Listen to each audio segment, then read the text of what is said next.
say the suit makes me more than a soldier.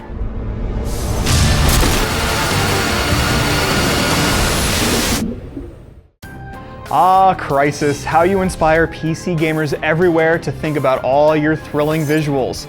Of course, the original was more than just eye candy. It was a fantastic sci-fi shooter too, featuring plenty of enemies of both the human and the alien kind.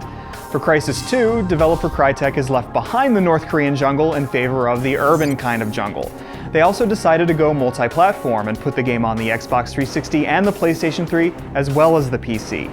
The sequel takes place in New York City, and while it takes a little while to get moving, you should stick with it.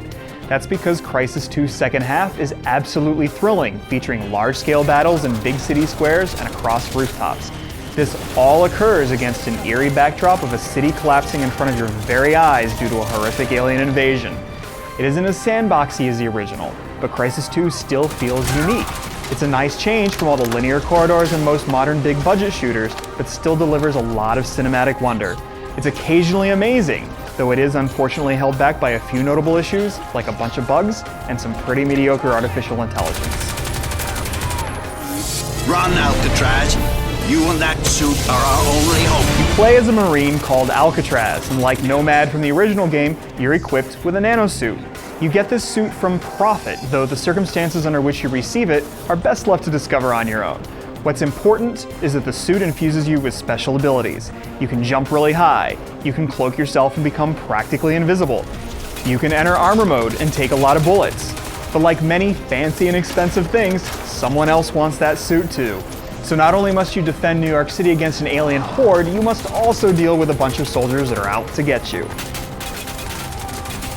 The characters aren't all that interesting, and the story, like the rest of the game, gets off to a slow start.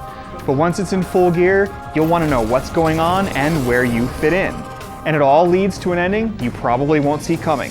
What a nice change, to set up a sequel without resorting to a dumb cliche. And so, you battle through this amazing vision of a New York City that's crumbling around you. Once you get past the first few hours, you'll see some spectacular sights. Crysis 2 is a looker, and it does a great job of bringing this devastation to life. It goes for pure authenticity, so you may not be wowed by the art design, but you will be wowed by the technical aspects. The draw distance and lighting are terrific, and the game is filled with tons of marvelous details. All this ambition comes with a few drawbacks, however. There is some texture pop-in, occasional frame rate stutters, and some weirdness with animations and shadows that might stick out at you. There are also some visual bugs. The depth of field blur might get all wonky and cause your entire screen to go fuzzy, for example. But these things aren't so bad as to be huge distractions in a great-looking game that shows you a few vistas that are hard not to ogle.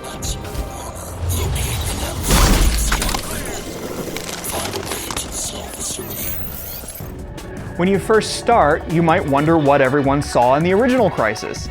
That's because one of the first things you notice is the AI and how poor it is sometimes. Soldiers might stare at you but do nothing or fail to respond to you filling them with bullets. Or they will stand right next to an alien, but both will do nothing, more like they're hanging out than they're mortal enemies at war with each other. The AI never really gets better, but once the invasion is in full swing, it rarely stands between you and the thrills that come.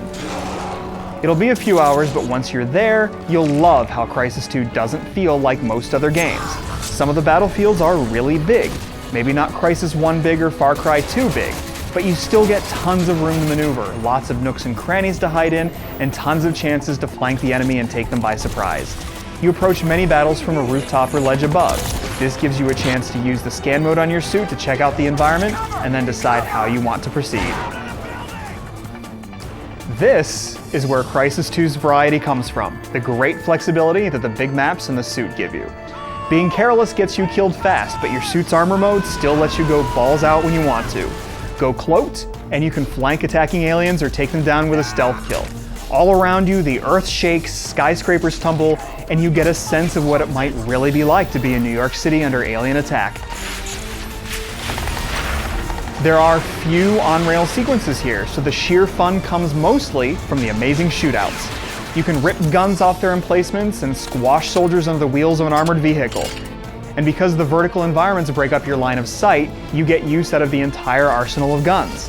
Those guns can be outfitted with various scopes and enhancements, as can your suit powers, which can be upgraded by collecting the nanocatalyst aliens leave behind when they die.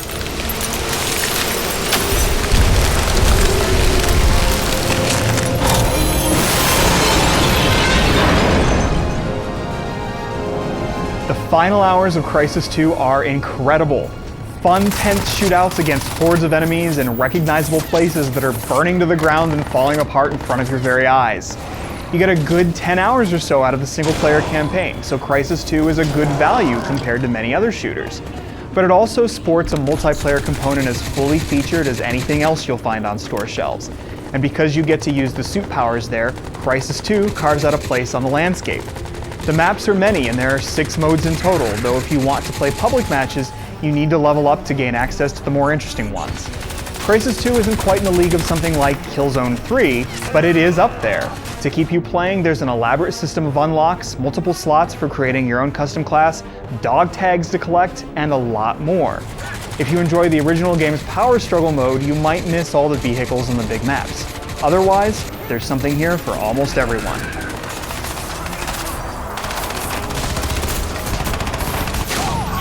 Be warned that you will probably run into some bugs. In our time with the game, we ran into situations where enemies stood in place like dummies and wouldn't move or die. A couple of places where we couldn't equip our weapons and ran around not being able to shoot anything. And sound bugs, like characters talking over their own lines. Not huge things, but surprising ones in a shooter of this caliber. And make no mistake, this is a terrific shooter that may not feel exactly like Crysis 1, but also doesn't feel a whole lot like anything else either. And with so many FPSs coming out that try to be like all the other ones, Crysis 2 might be exactly what you needed. A great reminder that not all shooters need to usher you down a series of linear corridors on your way to the next cutscene.